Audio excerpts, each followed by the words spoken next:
আসসালামু আলাইকুম রহমতুল্লাহ। প্রিয় দর্শক, কেমন আছেন? আশা করি ভালো আছেন। প্রিয় দর্শক, আজকে যে বিষয়টি আলোচনা করবো সেটি হচ্ছে ইসলামী ব্যাংক। ইসলামী ব্যাংকের নতুন অনিয়ম পেল বাংলাদেশ ব্যাংক। চলুন বিস্তারিত জেনে নিই দ্য ডেইলি স্টারের মাধ্যমে। প্রিয় দর্শক, গত বছর আগস্টে গণঅভ্যুত্থানের মুখে শেখ হাসিনার নেতৃত্বাধীন আওয়ামী লীগ সরকারের পতনের পর ইসলামী ব্যাংকের পরিচালনা পরিষদ পুনর্গঠনের পরেও বাংলাদেশ ব্যাংক এই শরিয়া ভিত্তিক ব্যাংকটির ঋণে নতুন অনিয়ম পেয়েছে। এসব ঋণ অনিয়মের সঙ্গে ইসলামী ব্যাংকের স্বতন্ত্র পরিচালক ও নির্বাহী কমিটির চেয়ারম্যান মোহাম্মদ আব্দুল জলিলের সম্পৃক্ততা খুঁজে পেয়েছে কেন্দ্রীয় ব্যাংক।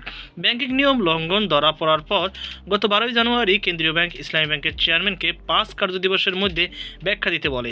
কেন্দ্রীয় ব্যাংকের পরিদর্শন প্রতিবেদনে বলা হয়, ইসলামী ব্যাংকের 5 কোটি টাকার বেশি ঋণ বিতরণের কেন্দ্রীয় ব্যাংকের পূর্ব অনুমোদন বাধ্যতামূলক করা হয়েছে। তবে গত বছরের 10 ডিসেম্বর টু ফেব্রিক্স লিমিটেডের জন্য 210 কোটি টাকার ঋণ পুনর্তফসিল সুবিধা ও নতুন করে 40 কোটি টাকা ঋণ অনুমোদন করে ব্যাংকটির নির্বাহী কমিটি। তদন্ত প্রতিবেদন সংশ্লিষ্ট নির্বাহী কমিটির স্মারক পর্যালোচনা করা হয়।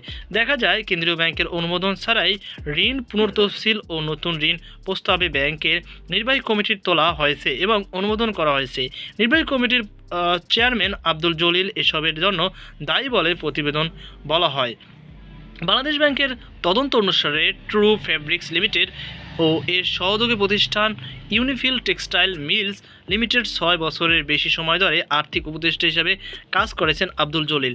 গত 23 ডিসেম্বর ঋণ পুনর্তফসিল ও ঋণ অনুমোদন দুটোই বাতিল করে ইসলামী ব্যাংক। তবে 10 ডিসেম্বর ও 26 ডিসেম্বরের মধ্যে নতুন করে টাকা তোলার সুযোগ দেওয়া হয়। একে মারাত্মক অনিয়ম হিসাবে বাংলাদেশ ব্যাংকের পরিদর্শন প্রতিবেদন উল্লেখ করা হয়েছে। এক প্রতিষ্ঠানের জন্য ঋণ নিয়ে অন্য প্রতিষ্ঠানের ঋণ পরিশোধ সহ অন্যান্য অনিয়ম কেন্দ্রীয় ব্যাংকের তদন্তে উঠে এসেছে। প্রতিবেদনে আরও বলা হয়, ট্রু ফেব্রিক্স লিমিটেডের ঋণের সীমা লঙ্ঘন করে 10 কোটি 19 লক্ষ টাকা দেওয়া হয়েছে।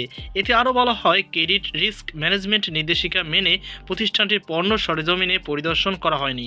প্রতিষ্ঠানটির ব্যাংক ঋণ পরিশোধের সক্ষমতা বিশ্লেষণ করা হয়নি। ব্যাংকটির প্রধান কার্যালয়ে আব্দুল জলিলের জন্য কক্ষ বরাদ্দ দেওয়া হয়েছে। এটিও কেন্দ্রীয় ব্যাংকের প্রজ্ঞাপনের লঙ্ঘন। বাংলাদেশ ব্যাংকের প্রতিবেদনে আরও বলা হয়, আব্দুল জলিল তার এক আত্মীয়কে ব্যাংকটির এক সহযোগী প্রতিষ্ঠান নিয়োগ দিয়েছেন। একে ব্যাংকের স্বার্থবিরোধী হিসেবে দেখা হচ্ছে। ইসলামী ব্যাংকের চেয়ারম্যান মোহাম্মদ ওবায়দ উল্লাহ আল মাসুদ ও ব্যবস্থাপনা পরিচালক মোহাম্মদ মনিরুল মওলার সঙ্গে দ্য ডেইলি স্টারের পক্ষ থেকে যোগাযোগ করা হয়, কিন্তু গতকাল বুধবার রাত পর্যন্ত তারা ফোন ধরেনি। এ বিষয়ে আব্দুল জলিল ডেইলি স্টারকে জানান, শুধু তিনি নন, পরিচালনা পরিষদ ঋণ অনুমোদন করেছে। তার ভাষ্য, এখানে কোনো অনিয়ম নেই, ব্যাংকে প্রতিষ্ঠানটির সুনাম আছে, এরা পুরাতন গ্রাহক। বিষয়টি এখন পরিচালনা পরিষদ খতিয়ে দেখছে জানিয়ে তিনি আরও বলেন, এ বিষয়ে কেন্দ্রীয় ব্যাংককে ব্যাখ্যা দিতে ব্যাংকটি প্রস্তুত নিচ্ছে। তো প্রিয় দর্শক, এই ছিল আমাদের সর্বশেষ আপডেট। সকল আজকে পর্যন্ত আল্লাহ হাফেজ।